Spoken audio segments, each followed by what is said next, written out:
তলাকের বছরগুলো পরে স্ত্রী স্বামীকে ফোন করল, আমার বাড়ি চলে এসো। তারপর যা হলো সবাইকে কাঁদিয়ে দিল। বন্ধুরা, এই সত্যি গল্প দিল্লির, যেখানে থাকত বিকাশ।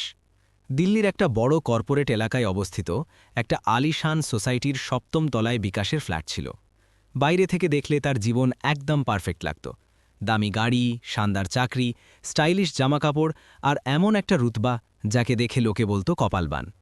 কিন্তু সেই ফ্ল্যাটের ভিতরে শুধু নীরবতা থাকত, এমন নীরবতা যা রাতের বেলা আরও গভীর হয়ে যেত, যখন মানুষ নিজেরই চিন্তা থেকে পালাতে পারে না।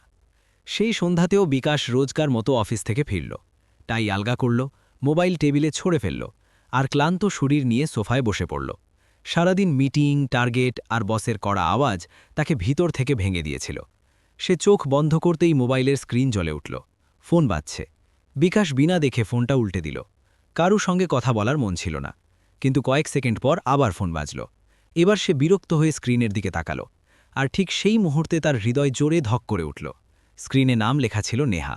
সেই নেহাই যে কোনোদিন তার স্ত্রী ছিল, সেই নেহা যার সঙ্গে সে জীবনভর একসঙ্গে থাকার কসম খেয়েছিল, সেই নেহা যার সঙ্গে তার তালাক হয়ে গেছে ৩ বছর। বিকাশ কিছুক্ষণ ফোনের দিকে তাকিয়ে রইল, আঙুলগুলো অবশ হয়ে গেল। মনে একসঙ্গে অনেক আবেগ উথলে উঠল, রাগ, অবাক হওয়া, পুরনো স্মৃতি আর কোথাও লুকানো ব্যথা। সে নিজেকে বলল, এখন এর কি চায়? সবকিছু শেষ হয়ে গেছে। সে কল কেটে দিল। বিকাশ উঠে রান্নাঘরে গিয়ে জলের গ্লাস ভরল। জল খেতে খেতে তার হাত হালকা কাঁপছিল। সে নিজেও বুঝতে পারছিল না এটা ঘাবড়ে যাওয়া না পুরনো স্মৃতির প্রভাব। সে ভেবেছিল সময়ের সঙ্গে সবকিছু পিছনে ফেলে যাবে, কিন্তু কিছু নাম এমন হয় যা হৃদয় থেকে কখনো মুছে যায় না। ঠিক তখনই মোবাইল আবার বেজে উঠল। এবার বিকাশ রাগে কল তুলে নিল। কি চাই? তালা হয়ে গেছে নেহা, এখন আমাদের মধ্যে কিছু বাকি নেই, আমাকে শান্তিতে বাঁচতে দাও। ওপাশে কিছুক্ষণ নীরবতা রইল। তারপর নেহার আওয়াজ এলো, শান্ত কিন্তু খুব গম্ভীর। বিকাশ, আমার তোমার সঙ্গে দেখা করতে হবে। বিকাশ হেসে ফেলল, কিন্তু সেই হাসিতে খুশি ছিল না, শুধু তাচ্ছিল্য। দেখা করতে হবে কেন? এখন আর আমাদের কি সম্পর্ক বাকি আছে? আমার বাড়ি চলে এসো, নেহা আসতে বলল। কি? বিকাশ চমকে উঠল। আমার তোমাকে কিছু দেখাতে হবে, নেহা বলল। ফোনে বলতে পারবো না, তোমাকে নিজে এসে দেখতে হবে। বিকাশের রাগ আরও বেড়ে গেল। আর যদি আমি না আসি তাহলে? নেহা শুধু এটুকু বলল, তাহলে তুমি সারা জীবন এটা ভেবে কাটাবে যে সেদিন তুমি কেন আসনি। আর তারপর ফোন কেটে গেল। বিকাশ অনেকক্ষণ মোবাইলের দিকে তাকিয়ে রইল। ঘরে এসি চলছিল, কিন্তু তার ভিতরে অদ্ভুত অস্থিরতা। আখেরে এমন কি আছে যা ফোনে বলা যায় না? এত বছর পর হঠাৎ দেখা করার দরকার কেন পড়ল? সেই রাতে বিকাশ ঘুমাতে পারল না, করবট বদলাতে লাগল। কখনো তাকে বিয়ের শুরুর দিনগুলো মনে পড়ত, নেহার হাসি, সকালে উঠে চা বানানো, ছোটখাটো ব্যাপারে রাগ করা, আর তারপর নিজেই মানিয়ে নেওয়া। আর কখনো মনে পড়ত সেই দিনটা যখন আদালতে দাঁড়িয়ে দুজনে একে ওপর থেকে চিরকালের জন্য আলাদা হওয়ার সিদ্ধান্ত নিয়েছিল। সকাল হতে না হতেই বিকাশ সিদ্ধান্ত নিয়ে ফেলল, চলো দেখাই যাক, যা হবে দেখা যাবে। ফ্লাইট বুক হল, মুম্বাই যাওয়ার প্ল্যান হয়ে গেল। বিমানে বসে বিকাশ জানালা দিয়ে মেঘ দেখছিল, কিন্তু তার মন অতীতে আটকে ছিল। ৪ বছর আগের জীবন তার চোখের সামনে ঘুরতে লাগল। তখন সবকিছু কত আলাদা ছিল। বিকাশ ছিল উচ্চাকাঙ্ক্ষী মানুষ, কেরিয়ার তার কাছে সবার ওপরে ছিল। নেহা তাকে খুব ভালোবাসত। বিয়ের পর সে তার চাকরি ছেড়ে দিয়েছিল যাতে ঘর আর পরিবারকে সময় দিতে পারে। শুরুতে বিকাশের এসব ভালো লাগত, তার মনে হতো তার স্ত্রী ঘর সামলাক আর সে বাইরের দুনিয়া জয় করবে। কিন্তু সময়ের সঙ্গে সব বদলে যেতে লাগল। নেহার মা অসুস্থ হয়ে পড়লেন, বাবা আগেই চলে গিয়েছিলেন, মা একা ছিলেন। নেহা কিছুদিনের জন্য তাদের কাছে থাকতে চলে গেল। শুরুতে বিকাশ কোনো আপত্তি করেনি, কিন্তু ধীরে ধীরে নেহার অনুপস্থিতি তার খারাপ লাগতে লাগল। ফোনে কথা এখন আর ভালোবাসার থাকত না। কবে পর্যন্ত ওখানে থাকবে? আমারও তো তোমার দরকার, আমার কি কোনো মূল্য নেই? নেহা বোঝানোর চেষ্টা করত, কিন্তু বিকাশের রাগ বাড়তে থাকত। এই সময় নেহার মায়ের সাহায্যের জন্য একজন প্রতিবেশী এগিয়ে এলো, রাহুল। সে নেহাকে ভাইয়ের মতো মানত। ওষুধ আনা, ডাক্তারের কাছে নিয়ে যাওয়া সব সামলে নিত। আর এখান থেকেই সন্দেহের জন্ম হল। রাতে দেরি করে ফোন কল, কখনো লাইন ব্যস্ত। বিকাশের অহংকার তাকে শান্তিতে বসতে দিত না। কার সঙ্গে কথা বলছিলি? এত দেরি কেন করলি? নেহা কেঁদে ফেলত। তুমি আমার উপর সন্দেহ করছো? বিকাশ কিন্তু সন্দেহ যখন একবার মনে বসে যায় তখন সম্পর্ককে ফাঁপা করে দেয়। একদিন বিকাশ বিনা জানিয়ে নেহার মায়ের বাড়ি পৌঁছে গেল। দরজা খোলা ছিল। ভিতরে নেহা আর রাহুল সোফায় বসে চা খাচ্ছিল। শুধু এটুকু দেখার ছিল যে বিকাশের মাথা ঠিক থাকল না। সে কিছু না ভেবে অভিযোগ করে বসল। নেহার একটাও কথা শোনার জন্য প্রস্তুত ছিল না। সেই দিনই সম্পর্ক ভেঙে গেল।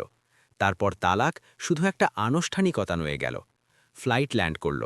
বিকাশ বর্তমানে ফিরে এলো। তাকে এখনও বিশ্বাস হচ্ছিল না যে সে নেহার ডাকে মুম্বাই যাচ্ছে। তার মনে এটাই ছিল যে হয়তো নেহা তাকে তার অবস্থা দেখিয়ে কোনো উপকারের কথা বলতে চায় বা কোনো পুরনো হিসাব বোঝাতে চায়। মুম্বাই এয়ারপোর্ট থেকে বেরোতেই বিকাশের অদ্ভুত শ্বাসকষ্ট হল। বাইরের হাওয়া আর্দ্র ছিল, কিন্তু তার ভিতরের অস্থিরতা তার চেয়েও অনেক ভারী। সে ক্যাব নিল আর নেহা পাঠানো ঠিকানার দিকে রওনা দিল।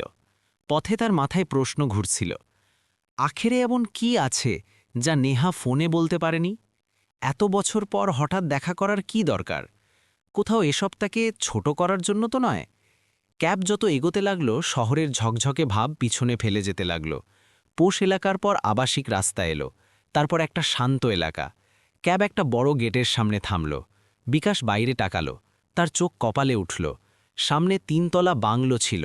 গেটে স্পষ্ট অক্ষরে লেখা ছিল নেহা ফুডস। এটা বিকাশ? বিড়বিড় করল। সে ভেবেছিল নেহা হয়তো কোনো ছোট ফ্ল্যাটে সাধারণ জীবন কাটাচ্ছে, কিন্তু এখানে তো দৃশ্যই আলাদা। গেট খুলল, ক্যাব ভিতরে ঢুকল। ড্রাইভার চলে যেতেই বিকাশ কিছুক্ষণ সেখানেই দাঁড়িয়ে রইল। ডোরবেল বাজালো। দরজা একটা ইউনিফর্ম পরা মেয়ে খুলল। জি, আপনি? আমি বিকাশ, সে বলল। মেয়েটা হেসে রাস্তা ছেড়ে দিল। ম্যাডাম আপনারই অপেক্ষা করছেন। ভিতরে পা রাখতেই বিকাশ অবাক হয়ে গেল।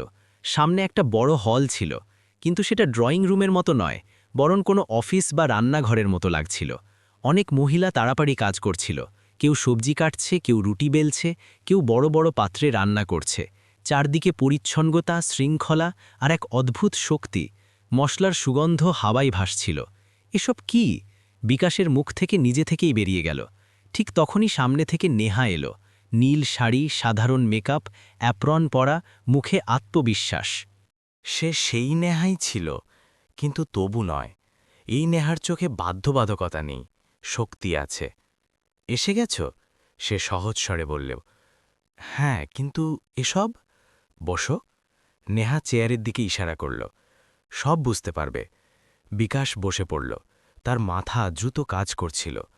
তাহলে তুমি ব্যবসা করছো? হ্যাঁ। নেহা কোনো গর্ব বা দেখানো ছাড়াই বলল। তালাকের পর শুরু করেছি। বিকাশের ভিতরে কিছু একটা খোঁচা দিল। আমাকে এই দেখানোর জন্য ডেকেছিলে যে তুমি কত সফল হয়ে গেছ? নেহা তার দিকে তাকালো। তার চোখে কোনো কটাক্ষ ছিল না, শুধু সত্যি। না বিকাশ, যা দেখানোর তা এখনো বাকি। আর কি? বিকাশের স্বর কঠিন হয়ে গেল। ওপরে চলো, নেহা বলল।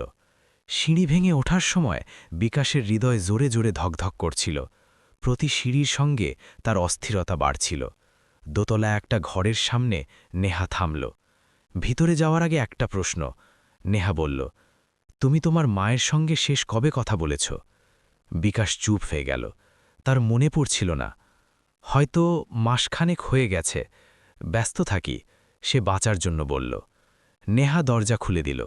ভিতরের দৃশ্য দেখেই বিকাশের পায়ের তলা থেকে মাটি সরে গেল। বিছানায় একটা দুর্বল মহিলা শুয়েছিলেন।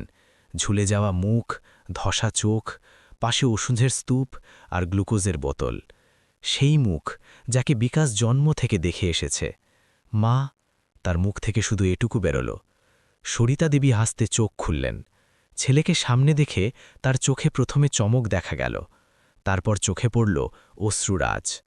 না বিকাশ বেটা। আওয়াজ খেপে গেল। বিকাশ হাঁটুতে ভর দিয়ে বসে পড়ল। মা, আপনি এখানে, এই অবস্থায়? আপনি আমাকে বলেননি কেন? সরিতা কিছু বলতে পারলেন না, শুধু কাঁদতে লাগলেন। নেহা ভারী সরে বলল, কারণ তুমি কখনো জিজ্ঞেসই করনি। বিকাশ নেহার দিকে তাকালো। এসব কি? মা তো আমার ভাইয়ের কাছে ছিলেন। সরিতা কাঁদতে কাঁদতে বলতে শুরু করলেন, তুই চলে গেলি বেটা, আমি তোর ভাইয়ের কাছে ছিলাম। শুরুতে সব ঠিক ছিল, কিন্তু ধীরে ধীরে আমি বোঝা হয়ে গেলাম। তোর ভাবির কথা তাহলে আমি সহ্য করতাম। বিকাশের মাথা নিচু হয়ে গেল। একদিন সুরিতা শিশক্তে শিশক্তে বললেন, তার আমাকে বৃদ্ধাশ্রমে ছেড়ে দিয়েছে, এই বলে যে মন্দিরে যাচ্ছে। আমি আটকালাম, গড়াগড়ি করলাম, কিন্তু গাড়ি থামল না। বিকাশের চোখ থেকে অশ্রু গড়াতে লাগল। সেখান থেকে আমি পালিয়ে এসেছি, সরিতা বললেন। রাস্তায় রাস্তায় ঘুরেছি। একদিন মন্দিরের সিঁড়িতে বসেছিলাম, তখন নেহা আমাকে দেখল। নেহা আরও বলল, আমি পুজো করতে গিয়েছিলাম, তাকে এই অবস্থায় দেখে চিনতে সময় লেগেছিল। বাড়ি নিয়ে এসেছি, তখন থেকে এখানেই আছেন। বিকাশ নেহার দিকে তাকালো। তুমি আমার মায়ের জন্য এসব? হ্যাঁ, নেহা শান্তস্বরে বলল, কারণ তিনি কারো মা, আর কারণ সম্পর্ক তালাক দিয়ে শেষ হতে পারে, মানবতা নয়। ঠিক তখনই দরজা খুলল। একজন লোক ভিতরে ঢুকল, হাতে ওষুধের ব্যাগ। মাজি, ওষুধ নিয়ে এসেছি, সে বলল। বিকাশ তাকে চিনল, রাহুল। রাহুল বিকাশের দিকে তাকাল, এক মুহূর্ত থামল, তারপর সরিতার সঙ্গে কথা বলতে লাগল। কোনো কটুতা নেই, কোনো অভিযোগ নেই।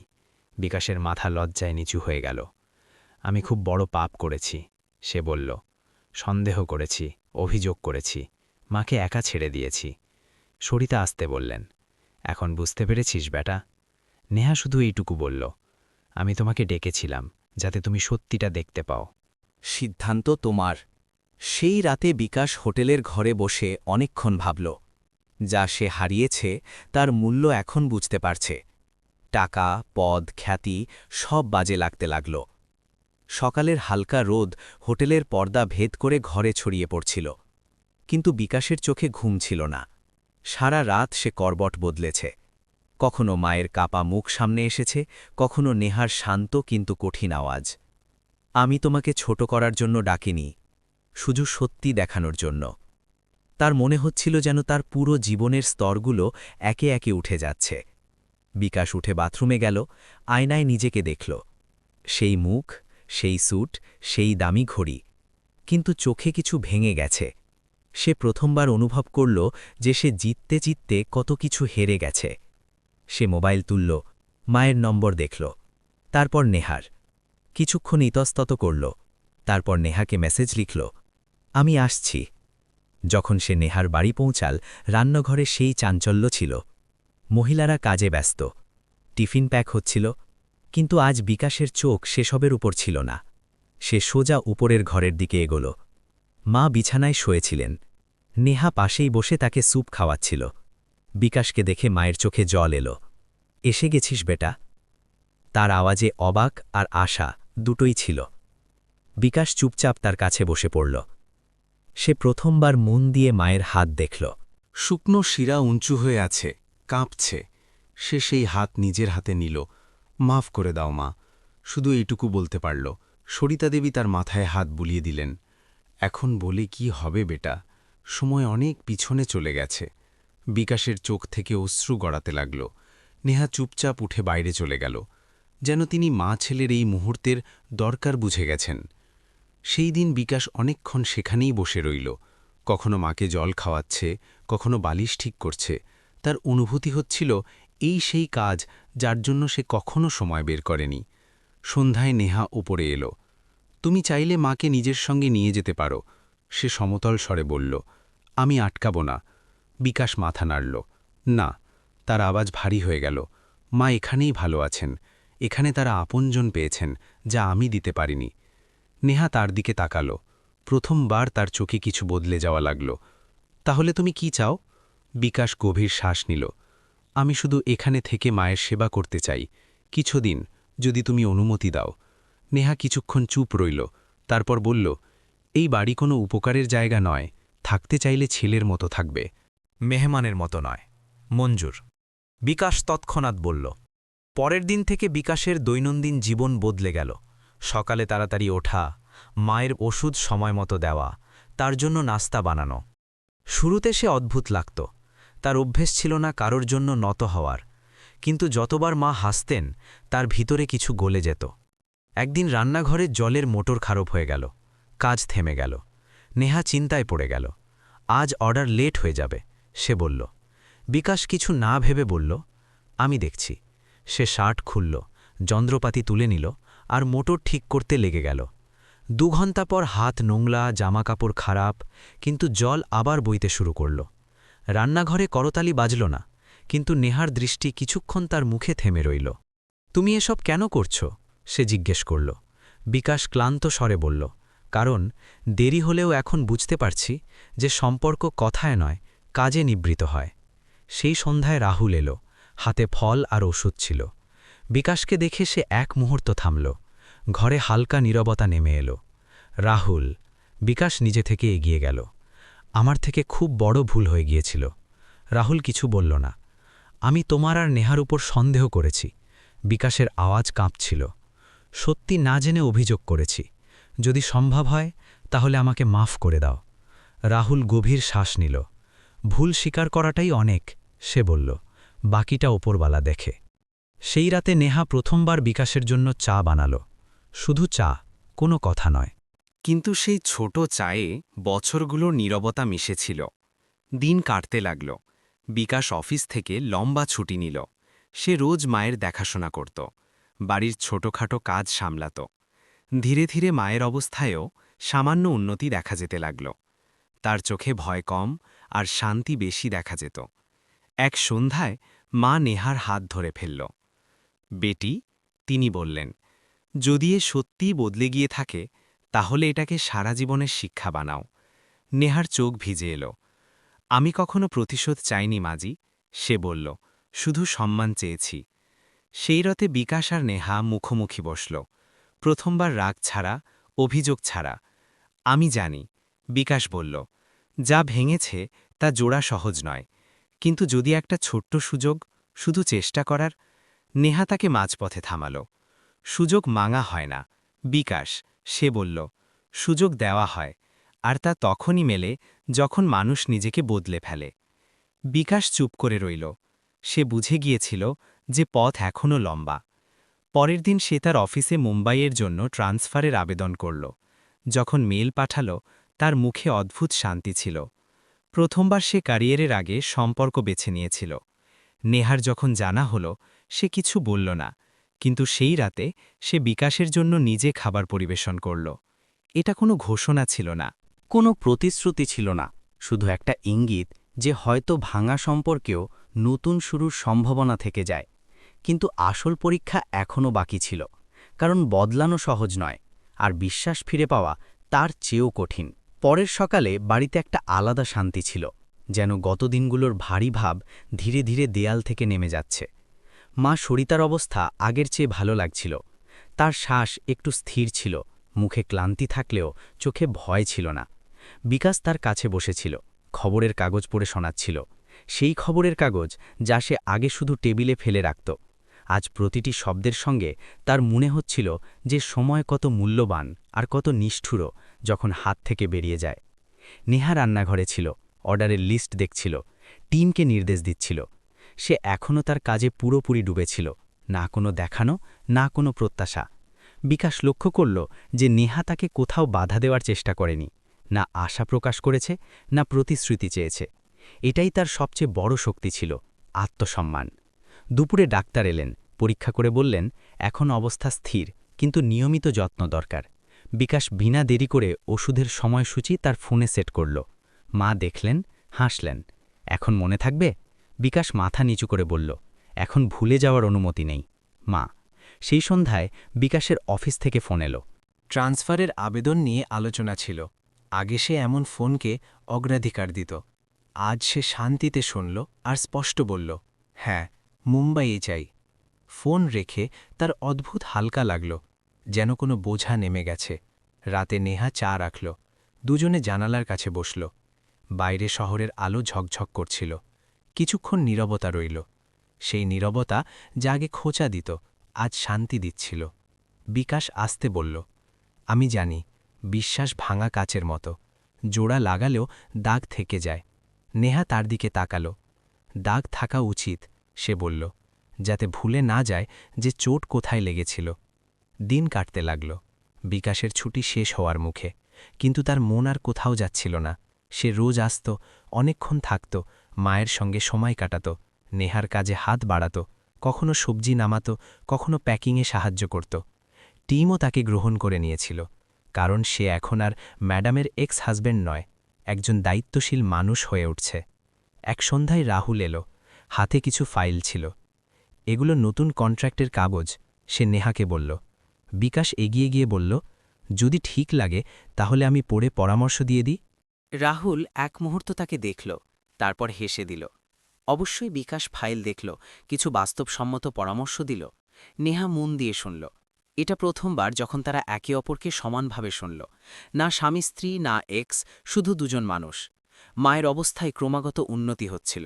একদিন তিনি বিকাশের হাত ধরে বললেন, যদি সত্যিই বদলে গিয়ে থাকিস তাহলে এটাকে নিভৃত কর, সময়ের সঙ্গে নয়, সব অবস্থায়।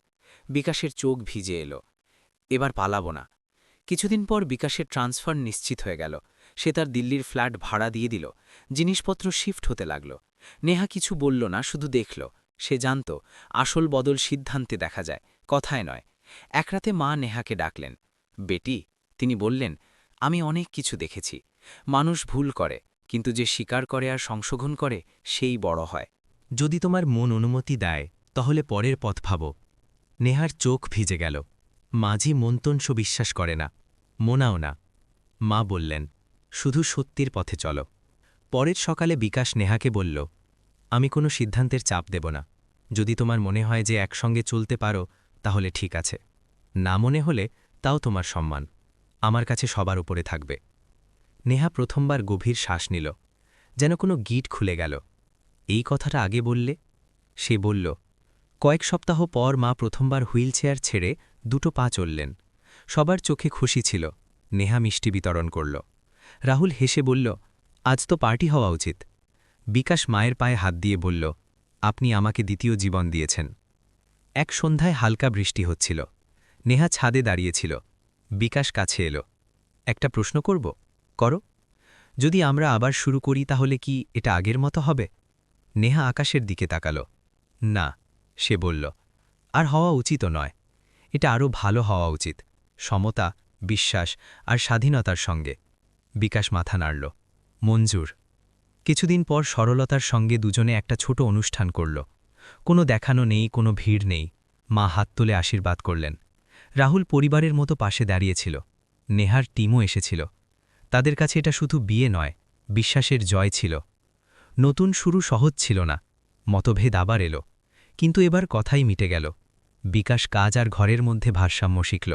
নেহা তার স্বপ্নের সঙ্গে আপোষ করল না। দুজনে এটা ঠিক করল যে কোনো সিদ্ধান্ত আমি থেকে নয়, আমরা থেকে হবে। সময়ের সঙ্গে নেহা ফুডস আরও বড় হল। বিকাশ সিস্টেম মজবুত করল। নেহা গুণগত মানে মন দিল। মা প্রতি সন্ধ্যায় বারান্দায় বসে দুজনকে দেখতেন আর হাসতেন, যেন জীবন তাদের বিশ্বাস ফিরিয়ে দিয়েছে। এই গল্প কোনো পারফেক্ট মানুষের নয়। এটা সেই মানুষের গল্প যে দেরি হলেও সত্যি স্বীকার করেছে। এটা সেই মহিলার গল্প যে অপমানের সামনে নত হতে অস্বীকার করেছে আর মানবতা বেছে নিয়েছে। আর এটা সেই মায়ের গল্প যে ভাঙা সম্পর্কের মাঝেও আশা ছাড়েনি। শিক্ষা শুধু এটুকু, সম্পর্ক সন্দেহ থেকে নয়, বিশ্বাস থেকে চলে। কর্তব্য কথায় নয়, কাজে নিভূত হয়। আর বদল তখনই আসে যখন মানুষ নিজের ভুল স্বীকার করে, নিজেকে বদলানোর সাহস করে। যদি অহংকার একটু কম করে ফেলা যায়, শোনা শিখে নেওয়া যায়, তাহলে কত ঘর বাঁচতে পারে। এখন প্রশ্ন তোমাদের কাছে, যদি তোমরা বিকাশের জায়গায় থাকতে, তাহলে কি তোমরাও নিজের সিদ্ধান্ত নিয়ে আবার ভাবতে? নেহার নিজেকে আর নিজের শর্তকে অগ্রাধিকার দেওয়া কি ঠিক ছিল? সম্পর্ককে দ্বিতীয় সুযোগ দেওয়া উচিত? আর যদি হ্যাঁ, তাহলে কোন শর্তে? যদি এই গল্প তোমাদের হৃদয় ছুঁয়ে থাকে, তাহলে লাইক করো, নিজের বন্ধু আর পরিবারের সঙ্গে শেয়ার করো। চ্যানেল কহানি সাগরকে সাবস্ক্রাইব করো, যাতে এমন সত্যি আর ভাবতে বাধ্য করা গল্প তোমাদের কাছে পৌঁছায়। আর কমেন্টে অবশ্যই লিখো তোমরা কোন শহর থেকে দেখছো, আর এই গল্প থেকে তোমরা কি শিখেছ। তোমার এক লাইন কারো জীবন বদলে দিতে পারে। আবার মিলব একটা আর গল্প নিয়ে। ততক্ষণ নিজের সম্পর্কের মূল্য দাও আর সত্যের সঙ্গে থাকো।